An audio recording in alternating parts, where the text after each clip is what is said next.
Senhoras e senhores, bem-vindos de volta ao Railways Explained. Depois do episódio em que falamos sobre o sistema ferroviário chinês, é hora de falar sobre a impressionante construção de uma extensa rede de linhas ferroviárias de alta velocidade na China. Mas antes de mergulharmos profundamente no assunto, precisamos dizer que ainda apenas uma pequena parte do tempo total de exibição do Railways Explained foi alcançada por inscritos, apenas uma porcentagem. Então, se você gosta do nosso trabalho e assiste Railways Explained regularmente, clique no botão de inscrever-se. Pode ser de graça, mas para nós é muito útil. Se você é novo no canal, tem a opção de assistir a quase 80 vídeos para aprender sobre as ferrovias do mundo.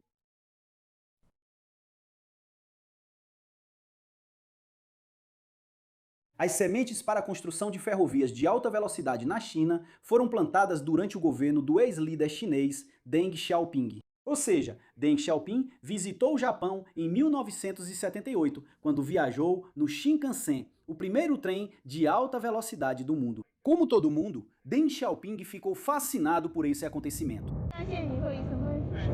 现在能否 Depois de 25 anos, em 2003, o lançamento do trem de passageiros conectando Tsinghua, Tianwandao e Shenyang a uma velocidade de 50 km por hora inaugurou a era dos trens de alta velocidade na China. Paralelamente à introdução dessa conexão, a China vem trabalhando na modernização das linhas ferroviárias existentes, com as chamadas campanhas de aumento de velocidade.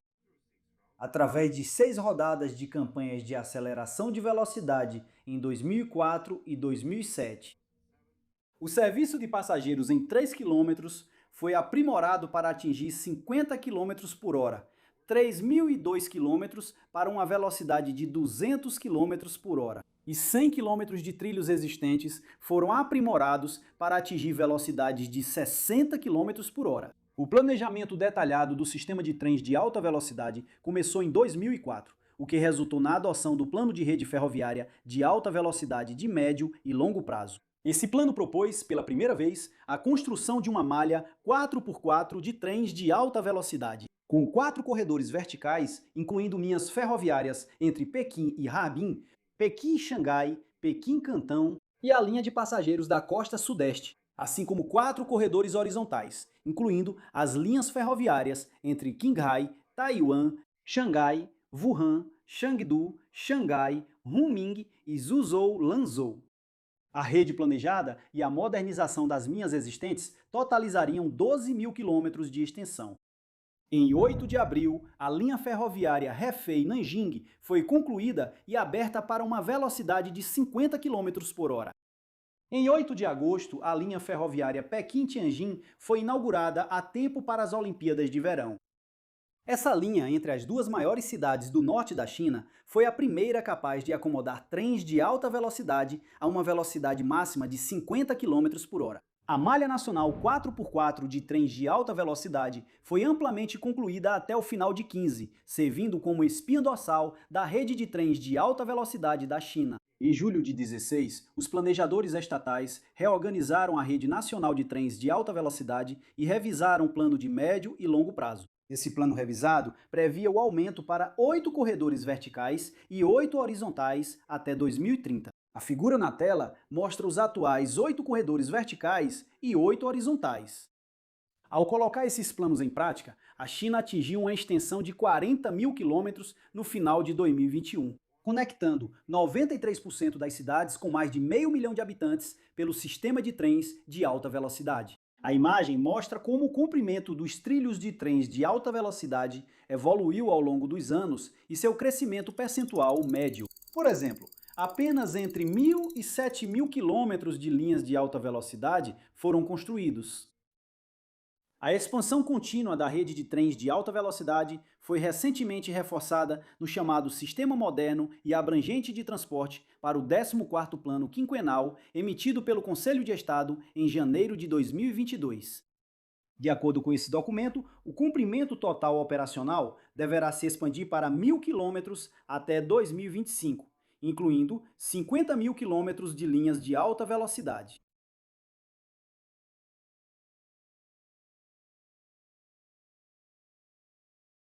A rápida evolução dos trens de alta velocidade remodelou o mercado de transporte na China, especialmente os segmentos rodoviário e aéreo. Como uma alternativa competitiva, os trens de alta velocidade receberam uma resposta positiva dos cidadãos chineses como meio de transporte. Como você pôde ver em nosso vídeo anterior, antes do surto da pandemia de Covid, o número de passageiros dos trens de alta velocidade disparou para quase 2,3 bilhões em 2019, representando aproximadamente 63% de todo o transporte ferroviário de passageiros na China. Embora o número de passageiros dos trens de alta velocidade ainda não tenha retornado aos níveis anteriores, ele subiu para 74% do total de passageiros ferroviários em 2021, representando uma recuperação mais rápida do tráfego de passageiros em trem de alta velocidade do que o tráfego de passageiros ferroviários convencionais no período pós-Covid. Com esses números, foi criada uma intensa concorrência entre o trem de alta velocidade e outros modos de transporte no mercado de transporte de passageiros.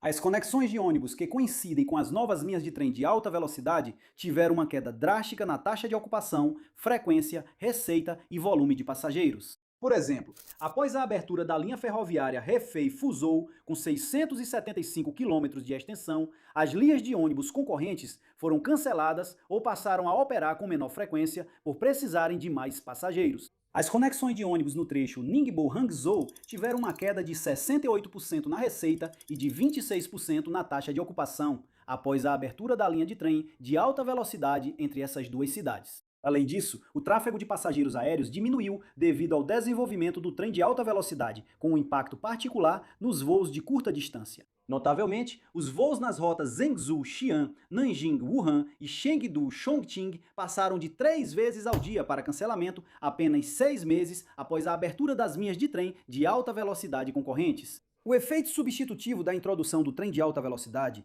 é mais forte para a faixa de distância entre 500 e 800 km, mas voos acima de 800 km também são afetados pela mudança de modal. Por exemplo, o volume mensal de passageiros em voos entre Guangzhou e Wuhan caiu de 100 mil para 60 mil após o lançamento de uma nova linha de trem de alta velocidade.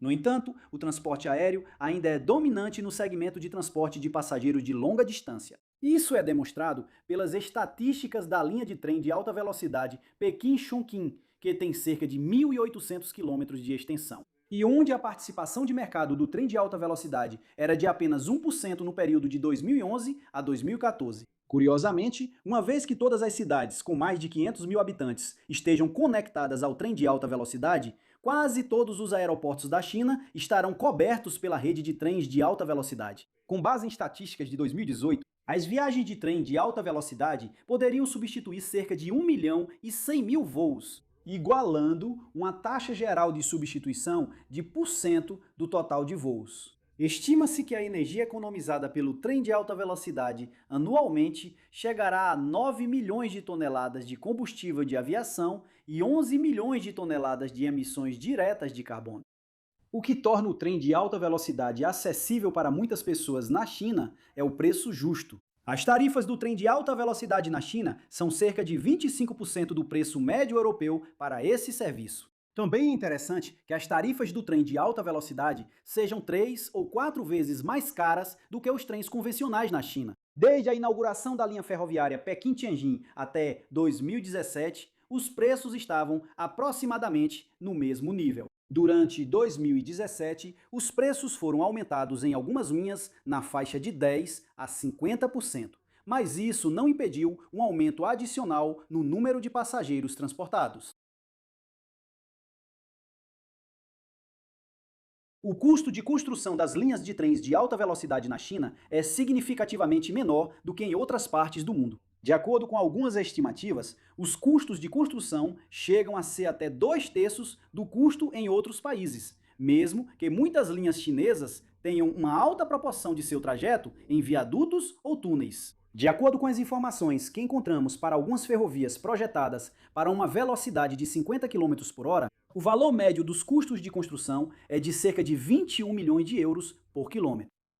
O custo das linhas para a velocidade de 50 km por hora é ainda menor e chega a cerca de 11 milhões de euros por quilômetro. Na Europa, o custo médio de construção é de cerca de 37 milhões de euros por quilômetro. E no Japão, nas linhas Shinkansen construídas neste milênio, os custos de construção são de cerca de 40 milhões de euros por quilômetro. Seria ingrato mencionar quanto custará por quilômetro a construção de linhas ferroviárias de alta velocidade nos Estados Unidos, já que não sabemos se Bright Line West, Dallas-Houston e a lendária linha na Califórnia algum dia serão concluídas. Claro, uma das razões para essa diferença nos custos de construção pode ser encontrada na mão de obra barata. Ainda assim, um dos principais fatores é, sem dúvida, a capacidade da indústria ferroviária chinesa, que é fácil de organizar quando sabe o que pode esperar no futuro, mas também a padronização de design, tecnologia e o compromisso com a inovação e o desenvolvimento. O vídeo anterior discutiu o esquema financeiro para cobrir esses custos.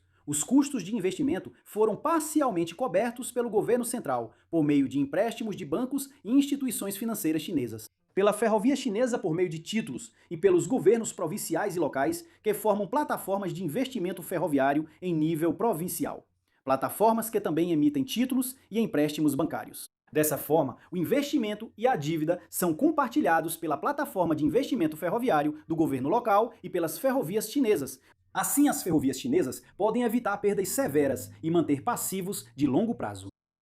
Essa dívida oculta permite que o governo tome empréstimos sem aumentar a dívida nacional. E essa dívida oculta das ferrovias chinesas cresceu para cerca de 900 bilhões de dólares. 3 vezes o valor da dívida que causou a crise de liquidez do gigante imobiliário chinês Grupo Evergrande. Crise. Grandes cargas de dívida de construção exigem receitas significativas para serem pagas. Apesar dos números impressionantes de transporte, a maioria dos trens de alta velocidade não gera lucro, mas sim prejuízo. Em uma análise realizada em 19, apenas 5 das 15 linhas de trem de alta velocidade, com velocidades de viagem chegando a 50 km por hora, conseguiram cobrir todos os custos, incluindo custos operacionais e de capital. Isso é tudo para o tema de hoje. Esperamos que você tenha gostado e estaremos prontos para o próximo vídeo, quando discutiremos o desenvolvimento e as diferentes gerações dos trens de alta velocidade chineses e suas características. Não se esqueça de curtir este vídeo, compartilhar com seus amigos que gostam de trens, se inscrever no nosso canal e considerar se tornar nosso apoiador.